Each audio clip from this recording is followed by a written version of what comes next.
ನಮ್ಮ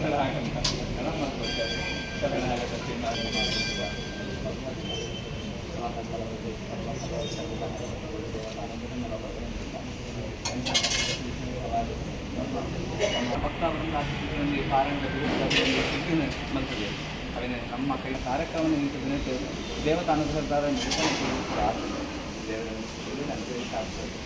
ದೇವತಾ ಅನುಗ್ರಹ ಸಮಾಜಕ್ಕೆ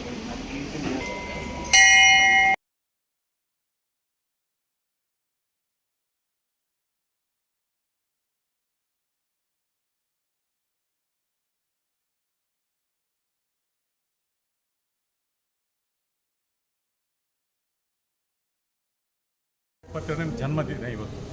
ಬಹುಶಃ ಇಡೀ ದೇಶ ವಿದೇಶಗಳಲ್ಲಿ ಇವತ್ತು ಆ ಜನ್ಮದಿನವನ್ನು ಆಚರಣೆ ಮಾಡ್ತೀವಿ. ಬಹುಶಃ ಕರ್ನಾಟಕ ರಾಜ್ಯ ಸರ್ಕಾರ ಸಹ ಇದನ್ನು ಸರ್ಕಾರಿ ಕಾರ್ಯಕ್ರಮ ಅಂತ ಹೇಳಿಕೊಂಡು ಆಯೋಜನೆ ಮಾಡಿದೆ. ನಮ್ಮ ತಾಲೂಕು ಮೂಡುಬಿದಿರೆ ತಾಲೂಕಲ್ಲಿ ಕಾರ್ಯಕ್ರಮ ಆಗ್ತಾಯಿದೆ, ಮುಲ್ಕಿ ತಾಲೂಕಲ್ಲಿ ಆಗ್ತಾಯಿದೆ. ಇವತ್ತು ದಕ್ಷಿಣ ಕನ್ನಡ ಜಿಲ್ಲಾ ವತಿಯಿಂದ ಕುದ್ರೋಳಿ ದೇವಸ್ಥಾನದಲ್ಲಿ 4:30 ಗಂಟೆಗೆ ಆಗಲಿಕ್ಕಿದೆ. ಆ ಕಾರ್ಯಕ್ರಮದಲ್ಲಿ ನಾನು ಭಾಗವಹಿಸ್ತೇನೆ. ಬಹುಶಃ ಕರ್ನಾಟಕದ ಮಾನ್ಯ ಮುಖ್ಯಮಂತ್ರಿಗಳು ಇವತ್ತು ಬೆಂಗಳೂರಲ್ಲಿ ಆಯೋಜನೆ ಮಾಡಿದ ಕಾರ್ಯಕ್ರಮದಲ್ಲಿಯೂ ನನ್ನನ್ನು ಗೆಸ್ಟ್ ಆಗಿ ಕರೆದಿದ್ದಾರೆ. ಅದನ್ನು ನನಗೆ ಹೋಗಲಿಕ್ಕಾಗಲಿಲ್ಲ, ಸಂದೇಶವನ್ನು ಕಳಿಸಿಕೊಟ್ಟಿದ್ದಾರೆ. ಹಾಗಾಗಿ ಇವತ್ತು ಬ್ರಹ್ಮಶ್ರೀ ನಾರಾಯಣ ಗುರುಸ್ವಾಮಿ ನಮ್ಮ 26 ಪಂಗಡಗಳಲ್ಲಿ ಒಂದು ಪಂಗಡದಲ್ಲಿ ಹುಟ್ಟಿರ್ಬೋದು, ಆದರೆ ಅವರು 26 ಪಂಗಡಗಳಿಗೆ ಮಾತ್ರ ಗುರು ಅಲ್ಲ, ಅವರು ಇಡೀ ಲೋಕಕ್ಕೆ ಗುರು, ಲೋಕ ಸಂತ. ಅಂಥ ಒಂದು ಸಂತನ ದಿನಾಚರಣೆ ನಾವು ಇವತ್ತು ಆಚರಿಸಿದ್ದು ನಮಗೆಲ್ಲರಿಗೆ ಹೆಮ್ಮೆ ಅಂತ ಈ ಸಂದರ್ಭ ಹೇಳುತ್ತಾ, ಬ್ರಹ್ಮಶ್ರೀ ನಾರಾಯಣ ಗುರುಗಳ ಆ ತತ್ವ ಏನಿದೆ, ಒಂದೇ ಜಾತಿ ಒಂದೇ ಮತ ಒಂದೇ ದೇವರು, ಅದನ್ನು ಲೋಕಕ್ಕೆ ಕೊಟ್ಟಂಥವರು ಅವರು. ಅಂಥವರ ತತ್ವದ ಅಡಿಯಲ್ಲಿ ನಾವೆಲ್ಲ ಬದುಕೋಣ ಅಂತ ಹೇಳಿಕೊಂಡು ಈ ದಿನದಲ್ಲಿ ಶುಭಾಶಯ.